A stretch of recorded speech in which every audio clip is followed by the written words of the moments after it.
क्या आप जानते हैं कि दुनिया में एक ऐसा देश है जो आकार में बहुत बड़ा है?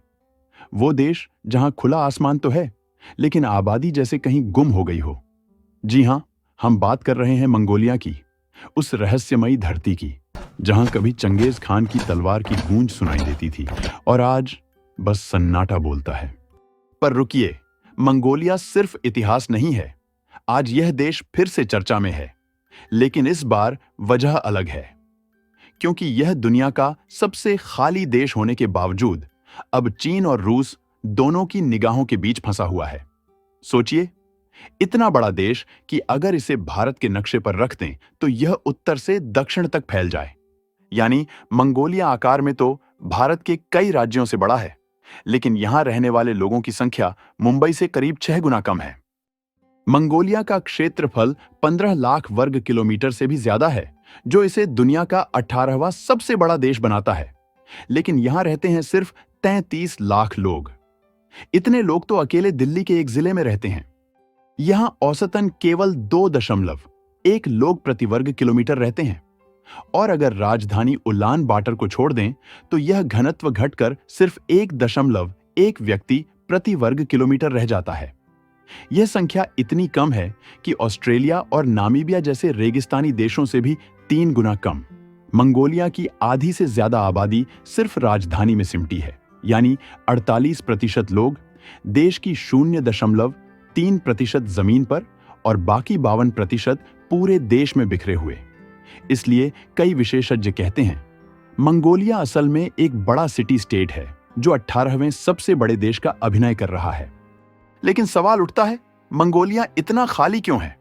इसका जवाब छिपा है इसके भूगोल और मौसम में। मंगोलिया पूरी तरह लैंडलॉक्ड है, चारों तरफ पहाड़ों और ऊंचे पठारों से घिरा हुआ और समुद्र से लगभग 800 किलोमीटर दूर। मानसूनी हवाएं यहां तक पहुंचते पहुंचते सूख जाती हैं, जबकि सर्दियों में साइबेरिया की हड्डियां जमा देने वाली ठंडी हवाएं इसे जमा देती हैं। औसत तापमान सिर्फ -2.9 डिग्री सेल्सियस है और राजधानी उलान बाटर दुनिया की सबसे ठंडी राजधानी मानी जाती है। सर्दियों में तापमान -40 डिग्री सेल्सियस तक गिर जाता है, जबकि गर्मियों में 38 डिग्री सेल्सियस तक पहुंच जाता है। यानी यहां हर मौसम एक्सट्रीम है। साल के 257 दिन आसमान बिल्कुल साफ रहता है और इसी वजह से मंगोलिया को कहा जाता है land of eternal blue sky, यानी अनंत नीले आसमान की भूमि। लेकिन इस खूबसूरती के पीछे की सच्चाई कठोर है। देश की केवल 0.4% भूमि ही कृषि योग्य है। बाकी सब विशाल घास के मैदान हैं, जहां आज भी 1/3 आबादी पारंपरिक खानाबदोश जीवन जीती है, जैसे 800 साल पहले चंगेज खान के दौर में। लेकिन अब यह जीवन शैली धीरे धीरे खत्म हो रही है। क्लाइमेट चेंज के कारण गोबी रेगिस्तान हर साल उत्तर की ओर बढ़ रहा है, चरने की जमीन घट रही है और 2000 की तुलना में प्राकृतिक आपदाएं दोगुनी हो गई हैं। कई चरवाहे अपनी आजीविका खोकर मजबूरी में राजधानी के पास बसने लगे हैं। इतिहास में भी मंगोलिया ने बहुत उतार चढ़ाव देखे हैं। 13वीं सदी में चंगेज खान ने इसे एक विशाल साम्राज्य बनाया था जो चीन से लेकर यूरोप तक फैला था। लेकिन कुछ ही सदियों में यह साम्राज्य बिखर गया। उसके बाद मंगोलिया कभी चीन के नियंत्रण में रहा तो कभी सोवियत रूस के प्रभाव में। आजादी तो मिली, लेकिन विकास की रफ्तार धीमी रही। आज मंगोलिया एक ऐसा देश है जहां जमीन बहुत है, लोग कम हैं और संभावनाएं अनगिनत। लेकिन मौसम, भूगोल और इतिहास तीनों मिलकर इसे दुनिया का सबसे खाली देश बना देते हैं। आज भी मंगोलिया 2 विशाल ताकतों, रूस और चीन, के बीच फंसा हुआ है। उत्तर में भालू यानी रूस और दक्षिण में ड्रैगन यानी चीन। 3.3 मिलियन लोगों का यह छोटा सा देश इन दोनों महाशक्तियों की जियोपॉलिटिक्स के बीच सर्वाइवल की लड़ाई लड़ रहा है। मंगोलिया की 98% ऊर्जा रूस से आती है और 90% एक्सपोर्ट चीन को जाता है। यानी एक देश जो अपनी बिजली से लेकर अपनी अर्थव्यवस्था तक दोनों पड़ोसियों पर पूरी तरह निर्भर है। अब जब रूस और चीन एक दूसरे के और करीब आ रहे हैं तो मंगोलिया के लिए स्थिति और नाजुक हो गई है। रूस पावर ऑफ सिबेरिया 2 नाम की गैस पाइपलाइन मंगोलिया से होकर चीन तक ले जाना चाहता है।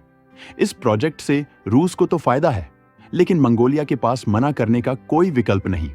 अगर वो विरोध करता है तो उसे वही भुगतना पड़ सकता है जो यूक्रेन या जॉर्जिया ने झेला: आर्थिक दबाव, राजनीतिक हस्तक्षेप और सीमाई तनाव। मंगोलिया के प्रधानमंत्री लुव्सानन्मासिन ओनएर्डेन ने हाल के महीनों में कई बार कहा है कि उनका देश किसी ब्लॉक पॉलिटिक्स में नहीं पड़ना चाहता। मंगोलिया खुद को थर्ड नेबर पॉलिसी के जरिए अमेरिका, भारत, जापान और यूरोप के करीब लाने की कोशिश कर रहा है, ताकि रूस और चीन के दबाव से थोड़ा संतुलन बना रहे।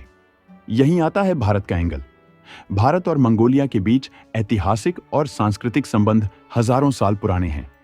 बौद्ध धर्म दोनों देशों को जोड़ता है और मंगोलिया खुद को भारत का स्पिरिचुअल ब्रदर कहता है।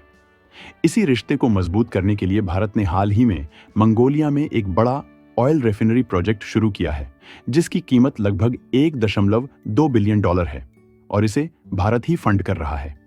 यह रेफिनरी मंगोलिया को एनर्जी इंडिपेंडेंस की दिशा में ले जा सकती है, ताकि उसे रूस पर पूरी तरह निर्भर न रहना पड़े। भारत की नजर भी इस क्षेत्र पर इसलिए है क्योंकि रूस और चीन की बढ़ती नजदीकी एशिया के पावर बैलेंस को बदल रही है। मंगोलिया जैसे छोटे लेकिन रणनीतिक रूप से महत्वपूर्ण देश इस बदलाव में बफर जोन की तरह काम कर सकते हैं। यही कारण है कि भारत वहां कल्चरल डिप्लोमेसी, एजुकेशन एक्सचेंज और टेक्नोलॉजी पार्टनरशिप के जरिए अपनी पकड़ बढ़ा रहा है। लेकिन चीन इससे खुश नहीं है। वो मंगोलिया को अपने नेचुरल इन्फ्लुएंस जोन में मानता है। हाल ही में बीजिंग ने मंगोलिया के दालाई लामा से धार्मिक संपर्कों पर आपत्ति जताई थी और वार्निंग दी कि चीन की इंटरनल सिक्योरिटी में दखल न दें। मंगोलिया को हर बार अपने कदम बहुत सोच समझकर रखने पड़ते हैं, ताकि न रूस नाराज हो न चीन। फिर भी मंगोलिया का गेम अभी खत्म नहीं हुआ है। असली चाल तो अब शुरू हुई है। ऊपर से यह धरती भले ही खाली और बंजर दिखे, लेकिन इसके नीचे अरबों डॉलर की ताकत छिपी है। रेयर अर्थ मिनरल्स, वही खजाना जिससे इलेक्ट्रिक कारें दौड़ती हैं, बैटरियां चार्ज होती हैं और मिसाइलें दहाड़ती हैं।